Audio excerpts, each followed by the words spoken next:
Dear students, how are you? Hope that everyone is in good and sound health by the grace of Almighty Allah, and of course is in touch with your academic study. The whole world has been passing a very crucial time due to the outbreak of the virus COVID-19. The schools are shut everywhere, the whole world, the schools are shut in an effort to limit the spread of this virus. And you are at home, but the days are passing on. So when school reopens, you will have to sit for the exam. So what to do? You will have to be in touch with your study. And Amar Ghore Amar school is an initiative taken by our government to keep our students in touch with their teachers so that they don't waste their time, so that they can complete their syllabus, so that they can learn, and when school reopens they can sit for the exam. Okay, so welcome to our today's class. I will teach you English 1 EFT book class 9-10. Today I will teach you unit 6 lesson 1. Okay, unit 6 lesson 1, it is on page number 70. See, can you see on page number 70 some pictures? What are the pictures? I can see some flags. Yes, these are the flags. Flags means the identity of countries. So first one is the flag of Bhutan. Second one, tricolor. Yes, this is India. And then third one is Pakistan. Fourth one is Nepal, and fifth one is Sri Lanka. So flags simply carries the identity of each or every nation, right? So we will start with the first lesson, that is Nepal, the land of Everest. See that subtitle, the land of Everest. The subtitle tells us about that this land, Nepal, or this country Nepal, has the highest mountain in the world. Learning outcomes. What we will learn after going through this lesson? What will we be able to finish or complete when we will be done with this lesson? Okay. Yes, when we will be done with this lesson, we will learn some meaning of new words, ask and answer questions. You will be able to understand the passage.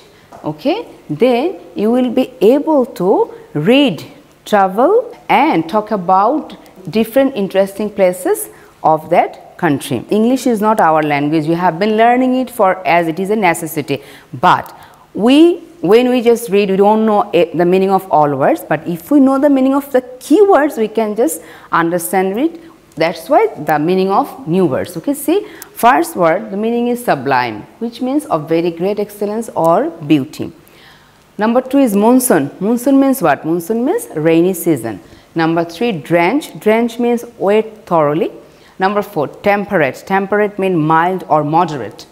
Then climate. What does climate mean? Climate means weather pattern or weather condition. Then slope. Slope means slant. Then peak. Peak means the highest position of anything. Rural. Rural means countryside or pastoral. Then 1 million. 1 million. 1 million is equal to 10 lakh. Demographic. Demographic means relating to the structure of population. Then harmony. Harmony means balance. Century means 100. So 100 years make a century. And then sacred. Sacred means holy. Shrine. Shrine means altar or church. And epitome. Epitome means a written term. Epitome means a summary of written work. Elegant. Elegant means graceful or stylish. Refined. Refined means polished. Nepal, the land of Everest. This is the lesson title. First one is known as the land of Everest. Nepal is one of the most charming countries in Asia. The kingdom of Nepal is a small land of sublime beauty. It has some of the world's best and very important temples. Temples, of course, temple is a place, this is related to religion, right? Okay. It has some of the world's best and very important temples, and it is a country that is rich in scenic beauty and cultural heritage. Okay. So the first passage, what is the first passage tells about? The first passage tells about the natural beauty of Nepal. Okay. Passage B. Nepal lies between India and the Tibetan part of China. This small country has an area of 147,181 square kilometers. Southern Nepal is tropical low land known as the Terai Plains. This part of Nepal has hot summers and warm winters. Here the temperatures reach up to 40 degrees Celsius in April and May, and monsoon rains drench this region from June to September. Okay. The next sentences, it also tells about the climate of Nepal. Okay. So if you just go through, you will find that every sentence almost talks about the climate of Nepal. Okay. So now we will move to the next.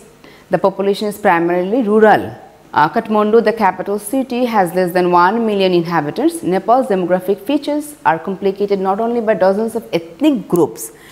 So in total, there are 103 castes and ethnic groups living in this small country. The two largest of such groups are known as Kshetri and Bahun. Then others include Magar, Tharu and Tamang. Newer Muslim, Gurung and Damai. About 40% of the people speak Nepali. Among other languages spoken are Maithili, Bhojpuri, Tharu and Tamang. It is a small land, but it has different dozens of ethnic groups. Nepal is the holy land of Lord Pashupatinath and Gautam Buddha, where the Hindus and Buddhists have lived together in harmony for centuries. The temple of Pashupatinath is the most sacred Hindu shrine and one of the 4 most important sites in the world for Shiva worshippers. See the words, sacred means what? Sacred means holy. Okay, and shrine means what? Shrine means temple or like church. See here, Lord Buddha, the light of Asia, was born in Lumbini in Nepal's southern plains, which makes this a sacred pilgrimage destination for the Buddhists as well. Do you know what does the word pilgrimage mean? Pilgrimage is a place where religious people visit to perform their religious rituals. Suppose for Muslims, people go to Makkah to perform Holy Hajj, that is their pilgrimage, right? Place that are practiced in Nepal by people who live in Nepal, Nepalese people. Okay. Number E. The Kathmandu Valley is the richest cultural heritage center of Nepal. The 3 ancient cities of the valley, Patan, Kathmandu and Bhaktapur, represent an epitome of harmony in urban design, elegant architecture and refined culture. Refined means what? Polished. Okay. These cities are famous for religious monuments unequaled in the world. The 7 monument zones situated within the valley have been named as World Heritage Site by UNESCO. Number F, the last passage of this lesson. Many festivals add dazzling color to Nepal's vibrant culture, which are celebrated throughout the year. So Nepal, it has its vibrant culture, but the festivals that they celebrate, the people celebrate, it also add dazzling color to it. Okay, and see, Dasan or Dussehra is celebrated nationwide in October. Okay, and this is the most important of all Nepali celebrations and includes the biggest animal sacrifice of the year. This is celebrated in November. Other festivals include the Holi and Chaitra Dasan. Some Hindu festivals are the Buddhist celebrations too, and those include Manivridam, Buddha Jayanti and Losar, which marks the Tibetan New Year. Climate that varies from place to place. Which passage talks about climate? Passage number B. Good. This is passage number B that talks about climate. So, number 1 will go with passage B. Say number 2, a land of religious coexistence. We have already read passages. In one passage there talks about multi-religious practices. Nepalese people, they are multi-religious people and they practice in their own way in harmony. So what is that passage? What is the number of that passage? Yes, that is number D. Okay. Now move to the next item, a land of high peaks and Everest. So small country with huge population, a blend of natural beauty and cultural heritage.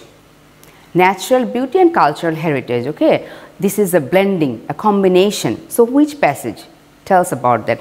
Can you remember? Yes, I can remember, of course you can remember. Passage number A, paragraph A, that talks about natural beauty. Now, the temples of Nepal. Temples, I have told that temples are the places that is associated with religious practice, right? Many occasions to celebrate. There are many occasions. Just Few minutes back I was talking about that Nepal, it has a vibrant culture and different occasions add color to it, right? So what is the passage number? The passage number is F, the last one of this lesson. So a rich spot of cultural heritage. Number 8. This is the heading, a rich spot of cultural heritage, and these one will go with which number passage? Cultural heritage, can you remember? Just give a quick look back what is written in number E passage. Does it match? Does it talk about cultural heritage? Yes, it talks about cultural heritage. Okay, and last 9 number is a small population with huge diversity. Diversity means what? Diversity means variety. Okay, it's a small country, but here are variety types of people. Heading will go with number C passage. Fine. So we are done with this part, like list of headings, and we will move to the next item, that is MCQ, multiple choice questions, that is on page number 73, and question number C. See, for each phrase below, choose the meaning that is closest to the meaning used in the passage. What is a phrase? Phrase is a group of words that doesn't have any verb. Find the closest meaning that goes with the given phrase, and that is of course used in the passage. Okay, so first one is tropical lowland. It's a phrase. What is phrase? Quick, yes, what is phrase? Phrase means group of words that doesn't have any verb. Verb means finite verb. Just if you think about verb, that is fine. Like that doesn't have any verb. Group of words that doesn't have any verb is called phrase. So first phrase is tropical lowland, and we have 4 options. Yes, 4 options. First one is an area of land having humid climate, a land situated on the hill, a lowland close to river, a land that lies at the foot of a hill. Which one is the closest meaning? What do you think? In MCQ part, we are at number 2, where the phrase is temperate climate. Can you remember the word meaning that was in the list? Temperate. What does it mean? Temperate means moderate. Okay. So see, the options are here: a weather condition of high temperature, a moderate climate. So go to number 3. 3 is ethnic groups. Ethnic groups, what are the options for us? First option, groups based on their religious faiths. B, groups of people living in the hill tracts. C, groups having distinct racial and cultural features. D, groups who believe in Buddhism. Closest one is number C. We'll move to number 4, pilgrimage destination. First option is a sacred place where people travel to perform religious rites. B, a historical place with many old buildings. C, a tourist spot of great scenic beauty. D, the birthplace of a famous person. So first one is the correct answer, a sacred place. Already I told, and of course I believe that you have just chosen the correct one. A sacred place where people travel to perform religious rites. Okay. Last one, elegant architecture. Elegant architecture, we have same way 4 options. First one is temples of gods, graceful work of buildings, crafts, buildings of historical importance, well designed area of cultural acts. So elegant architecture. So we have already got the 4 options, and our correct option is C, buildings of historical importance. So we have finished our MCQ part. Now we will move to number E, package tour advertisement. Return air ticket with Bangladesh airport taxes and Kathmandu departure taxes. Departure means what? What does departure mean? Departure means departure is noun. What is the verb? Verb is depart. Depart means to leave. Okay. So when you will leave Kathmandu, you will have to pay some taxes, and that taxes will be covered by the package tour. Okay. 2 nights accommodation in Kathmandu, 2 nights accommodation in Pokhara, buffet, daily breakfast and dinner.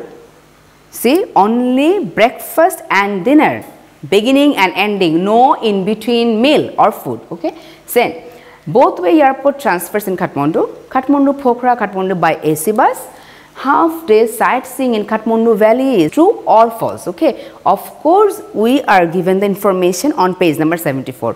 So first statement, the package includes the cost of traveling from Kathmandu airport to the hotel in Kathmandu. True or false? What does the package to tell? Yes, it is true. Okay. Number B, the tourists will be provided with breakfast, lunch and dinner. Will they be provided? Does the package cover 3 meals, or what I have said, beginning and ending, no in between meal? So, it is false. They will be provided only the beginning, that is breakfast and dinner, no in between, I mean no lunch. Fine. Then number C, the tourists do not have to pay extra for a half day sightseeing in Pokhara. Sightseeing, what I have said, sightseeing means you will see the countryside in Nepal. Okay. So, it is true. D, the tour operators will bear all visa related cost. Will they cover all visa related cost, or they will only cover the taxes, like that is what taxes? Departure taxes. Number E, the tourists will go to Pokhara from Kathmandu by domestic airlines flights. They will be provided AC bus. Okay, so this is again false statement. Now it is time to recap what we have learned. What we have learned after finishing this lesson. Okay, we have learned, of course, we have learned some new words that are important to understand or comprehend this passage. We have learned about the country Nepal. So our today's homework is lesson 1, unit 6, page number 74, exercise D. So till the next class, goodbye, stay well, stay safe and take care.